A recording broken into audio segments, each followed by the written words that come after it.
General Motors. Founded in 1908 by William Durant in Flint, Michigan, GM grew into the largest automaker in the world, a company that once sold nearly half of every car purchased in America. Today, GM runs 4 brands: Chevrolet, GMC, Buick, and Cadillac, spanning from a $25,000 Equinox to a $150,000 Escalade. That pricing ladder is the structural backbone of the business. Alfred Sloan's 1927 vision of a car for every person purpose still defines how GM competes. The divisional model he built became a template every global automaker has copied in the century since. In 2009, GM filed for bankruptcy and accepted a $49.5 billion government rescue. Pontiac, Saturn, Hummer, and Saab were eliminated. A leaner company emerged and relisted on the NYSE in 2010. Mary Barra became CEO in 2014, the first woman to lead a major global automaker. An electrical engineer who spent 34 years inside GM, she owns the product from design through delivery. In 2016, GM acquired Cruise Automation for $1 billion. In 2021, it committed $35 billion to electrification, building an all-electric portfolio across all 4 brands by 2035. 90% of revenue comes from North America. The GMNA segment, trucks, SUVs, and crossovers, is where profit is made and where the competitive moat is deepest and widest. The Silverado, Sierra, Tahoe, Suburban, and Escalade dominate the highest margin segments in American auto. Each generates $15,000 to $25,000 or more in contribution margin per unit sold. GM Financial rounds out the model, a captive finance arm generating over $3 billion in annual pre-tax profit through auto loans and leases. It acts as a buffer independent of vehicle sales cycles. EBIT adjusted margin sits at 7.8%. Return on invested capital is 12.3%. Industrial free cash flow clears $4.7 billion, strong numbers on a $187 billion revenue base. The Ultium battery platform is GM's single flexible architecture, engineered to underpin everything from a $30,000 Equinox EV to a $130,000 Hummer EV. One platform amortizes R&D across mass market volumes. On the competitive radar, GM scores highest in revenue scale and U.S. market share among Detroit's traditional automakers. Its balance sheet strength leads both Ford and Stellantis, though the EV transition score trails Tesla significantly. Tesla holds the commanding EV lead at a 95 score. GM acknowledges the gap and is spending $35 billion over a decade to close it, model by model, starting with highest volume segments. GM's manufacturing footprint spans 22 U.S. plants and operations in 8 countries. The company sells roughly 6 million vehicles annually, holding about 16% of the U.S. new vehicle market, the largest share of any single manufacturer. 4,100 dealer locations distribute vehicles across America. GM Financial manages over $115 billion in loans and leases, a financial infrastructure as formidable as the manufacturing network behind it. 22 years of plant infrastructure and 11 decades of supplier relationships create barriers no new entrant can replicate in years. They require decades, and even then, the brand equity simply does not transfer. Mary Barra joined GM in 1980 from GMI, now Kettering University. She earned her MBA from Stanford, then rotated through engineering, human resources, and manufacturing for nearly 3 decades before entering the C-suite. Barra served as VP of Global Human Resources, then EVP over Global Product Development and Supply Chain, the 2 functions that determine whether an automaker wins or loses a generation. She ran both before becoming CEO. As chair and CEO since 2014, Barra has navigated the ignition switch recall, the pandemic shutdown, the chip shortage, and the EV pivot. Each crisis demanded a different set of skills, and she delivered on every one. Her 20-plus year technical and operational foundation gives her credibility to push a $35 billion bet internally. Few automotive CEOs in history have combined this depth of engineering with board-level capital decisions. GM pays a dividend reinstated after the pandemic pause, reflecting confidence in the industrial free cash flow the truck and SUV franchise consistently delivers. Capital is being returned while a massive electrification investment runs in parallel. That balance, dividend plus $35 billion bet, requires a very specific financial structure to sustain. The net industrial debt to EBITDA of 0.4 times is the number that makes it all possible. GM is in the middle of the biggest transformation in its 117-year history, betting that Ultium can turn the company that invented Detroit into a leader in Detroit's reinvention. The real question is whether GM's truck franchise and balance sheet discipline can fund the EV transition before tariffs and Chinese competition close the window. We dig into the numbers every quarter. Subscribe so you never miss a Charged Alpha deep dive. GM traces its roots to 1908, but the Q1 2026 quarter is what every investor needs to understand today. General Motors just posted one of the biggest earnings beats in recent automotive history. Adjusted EPS came in at $3.70 against a consensus of $2.60. That is a 42% beat. Hudson, a legacy automaker swinging the bat that hard, is not something you see every quarter. Revenue hit $43.6 billion, essentially in line with estimates. So this was not a revenue surprise. This was a profitability and cost execution story, and the market is still catching up to what it means. Adjusted EBIT landed at $4.25 billion, up nearly 22% year over year. Margin was 9.7%. For a legacy automaker in a tariff environment, that is genuinely impressive execution. Three things went right simultaneously this quarter. And when you line them up together, the beat stops looking like luck and starts looking like a structural inflection. Let us walk through each one. First, tariffs. Wall Street braced for a $500 million drag. The actual net impact was only $200 million. That gap alone explains a large portion of the EPS upside versus consensus. GM's truck and SUV platforms are built overwhelmingly in the U.S., giving them a natural tariff buffer. North American content rules benefit GM more than Ford or Stellantis at comparable production scale. Second factor, Cruise. 1 year ago, it burned $273 million in a single quarter. This quarter, it posted zero, break even. That is a $273 million swing the headlines mostly missed. Mary Barra restructured Cruise aggressively after the late 2023 incident. Headcount fell, overhead contracted, and the unit reached break-even ahead of most sell-side models. That is real operational execution. Third factor, OnStar. $750 million in Q1, up 20% year over year, running at a $3.1 billion annual rate. Software margins are structurally different from vehicle margins. This is a compounding tailwind. What connects all three factors is that each was viewed as uncertain or speculative 12 months ago. All three delivered at once. That is what a 42% EPS beat looks like when the underlying story is real. And it is not a one-quarter event. Management raised full-year EBIT guidance by $500 million. Beat and raise from a net cash company at 6 times earnings is the setup the market has not fully priced. GMNA, the North American segment, posted EBIT of $3.66 billion at a 10.1% margin. Trucks and SUVs are still printing cash, and the domestic production moat is wider than the market appreciates. Let us go inside the income statement. Revenue of $43.6 billion against COGS of $38.6 yields gross profit of nearly $5 billion, an 11.4% gross margin. That is the foundation. SG&A came in at $2.07 billion. Subtract that from gross profit, and you reach operating income of $2.93 billion, a 6.7% operating margin. Lean for a company this size. The gap to adjusted bridge matters. GAAP net income was $2.63 billion. Adjusted EBIT was $4.25 billion. The gap reflects restructuring charges and Cruise accounting. Both numbers are valid for different purposes. For valuation, adjusted EBIT is the right anchor.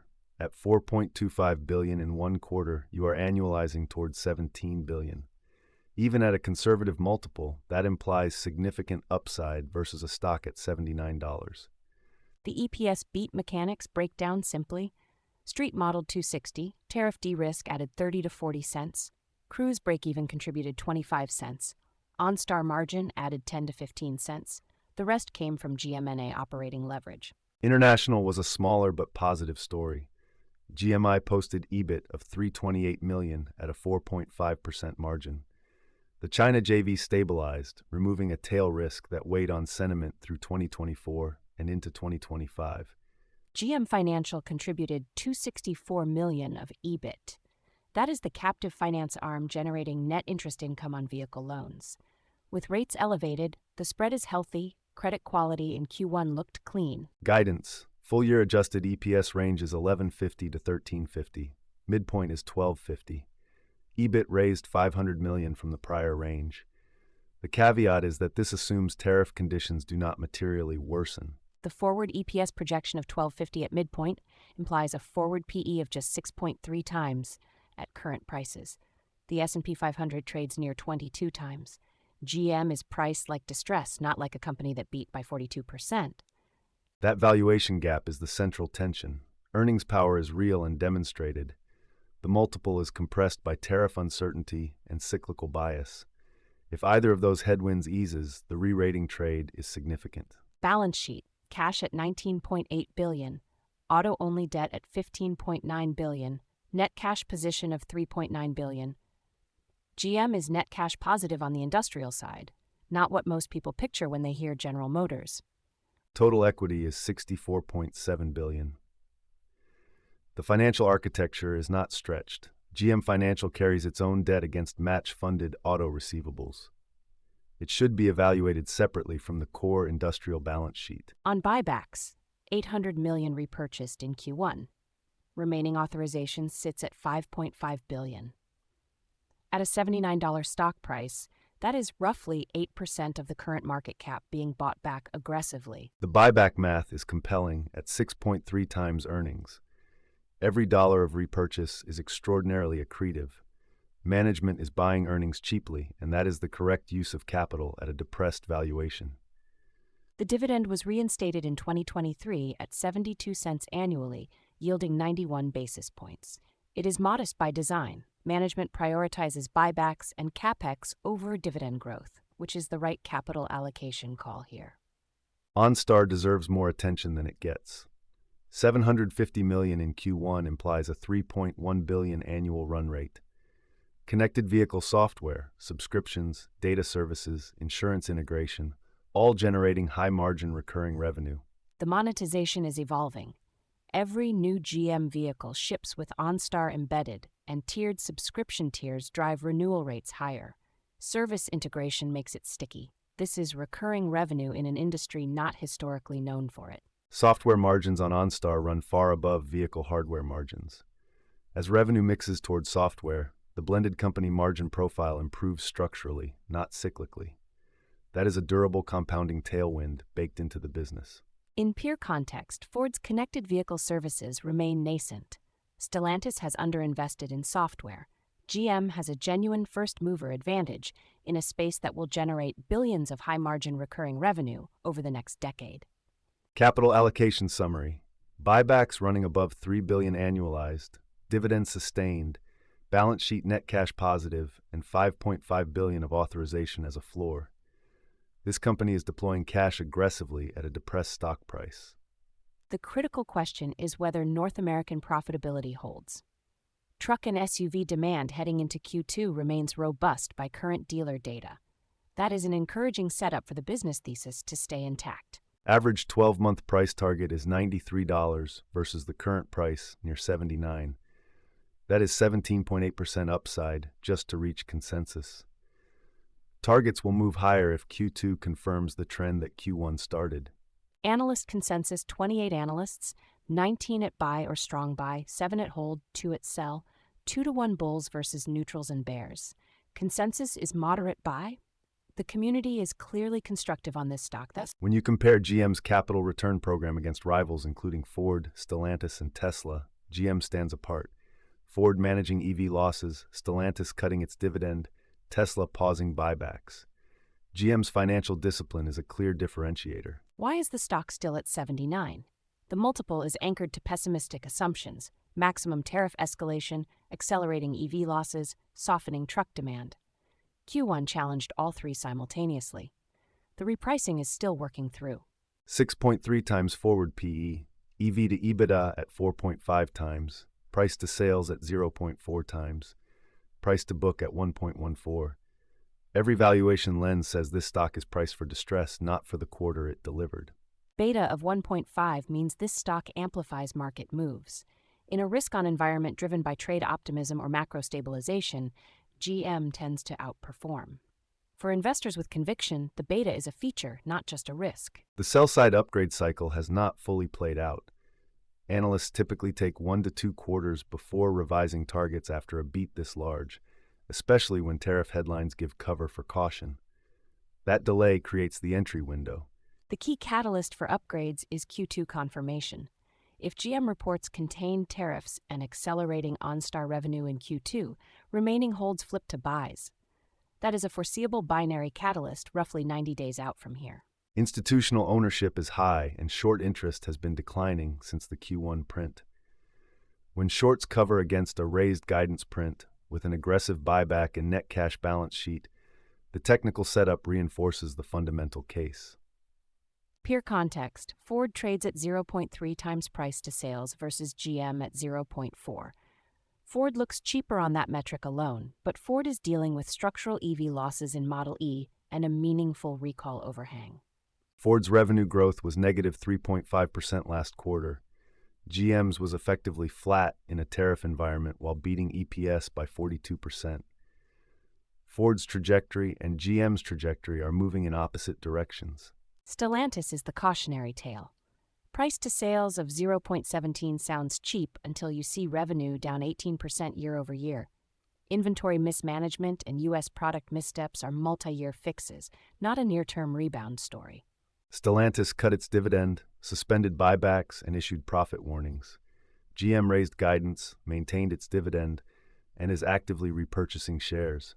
Every capital allocation metric points in the opposite direction between the two. Tesla trades at 12.5 times price to sales while posting negative 9% revenue growth last quarter. The premium is carried entirely by autonomy and energy optionality. The growth narrative that justified that multiple has stalled. The irony: GM has more near-term software revenue, OnStar at $3.1 billion run rate, than most investors credit. Tesla commands a software multiple for future autonomy.